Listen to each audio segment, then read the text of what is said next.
সকলো শ্ৰেণীৰ কাৰণে প্ৰথম বড়োলেণ্ডত আমিয়ে UPPL চৰকাৰে ফ্লেগশ্বিপ প্ৰগ্ৰাম আৰম্ভ কৰিছিলে 10টা কাউন্সিলত কত কৰা নাই প্ৰথম আমি আৰম্ভ কৰিছিলে গতিকে সেই ফ্লেগশ্বিপ প্ৰগ্ৰাম বিলাক কন্টিনিউ কৰাৰ কাৰণে আমি আহ্বান কৰিম আৰু সেই ফ্লেগশ্বিপ প্ৰগ্ৰাম বিলাকে বিভিন্ন শ্ৰেণীক যথেষ্ট সহায় কৰিব হিটো আমি বিচাৰিছো আৰু ইয়াৰ লগে লগে অসমৰ যেটো নিৰ্বাচন অসমত বহুত ইস্যু আছে এই ইস্যু বিলাক লৈ পেলাই UPPL নেক্সট নিৰ্বাচনত আমি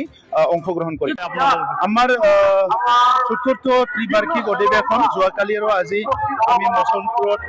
অনুষ্ঠিত কৰিলো আৰু আজি শেষ কাৰ্যসূচী হিচাপে মুকলি সভা আৰু সাংস্কৃতিক যাত্ৰা আছিলে আৰু সাংস্কৃতিক যাত্ৰাৰে আমি এইটো সমাপ্ত কৰিম আৰু সাংস্কৃতিক যাত্ৰা এই কাৰণে লৈছো যে বড়োলেণ্ডত 26টা জনগোষ্ঠীৰ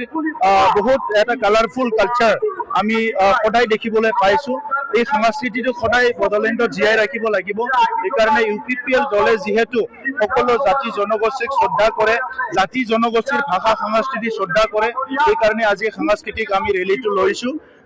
আমাৰ দুইদিনীয়া কাৰ্যসূচী আৰু প্ৰতিনিধি সভাত আমি কিছুমান কথা ঠিক কৰিলো যে অহা 26ৰ নিৰ্বাচনত আমি বড়োলেণ্ড অঞ্চলত শক্তিশালী ৰূপত আমি অংশগ্ৰহণ কৰিম আৰু বড়োলেণ্ডৰ বাহিৰত কিছুমান সমষ্টিত আমাৰ দল গঠন হৈছে আৰু সেই অঞ্চলবিলাকতো আমাৰ প্ৰাৰ্থী ওলাইছে কিন্তু ইয়াৰ কাৰণে আমাৰ বিবেচনা কৰিবলৈ আলোচনা কৰিবলৈ আৰু কাৰ লগত এলায়েন্স হ'ব নহ'ব আমি কাৰ লগত থাকিম আমাৰ লগত কোনে থাকিব এই কথাবিলাক বিবেচনা কৰিবলৈ আমাৰ ইউজি ব্ৰহ্ম ডাঙৰীয়া মন্ত্ৰী আৰু ৰংগৰান আজাৰী ডাঙৰীয়া সাংসদ তেখেতসকলৰ নেতৃত্বত এটা কমিটি গঠন কৰি দিয়া হৈছে ইয়াৰ ওপৰত অতি শীঘ্ৰে এটা সিদ্ধান্ত হ'ব ইয়াৰ লগে লগে বড়োলেণ্ডত পুনৰ যেটো হিংসাৰ এটা পৰিৱেশ আজি ৰিপিট হৈছে এটো আমি দুখ প্ৰকাশ কৰিছো কিন্তু যোৱা 5টা বছৰত UPPL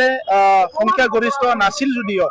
আমি শান্তি প্ৰতিষ্ঠা কৰিব পাৰিছো আৰু এই ক্ষেত্ৰত কেন্দ্ৰ আৰু ৰাজ্য চৰকাৰে আমাক সহায় কৰিছিলে আমি তেখেতসকলক ধন্যবাদ জনাইছো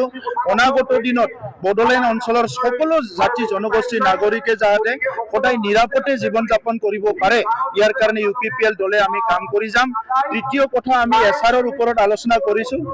যি স্পেশাল ৰিভিজন হৈ আছে তাত আমাৰ কথাটো এটাই যে কোনো প্ৰকৃত ভাৰতীয় নাগৰিকে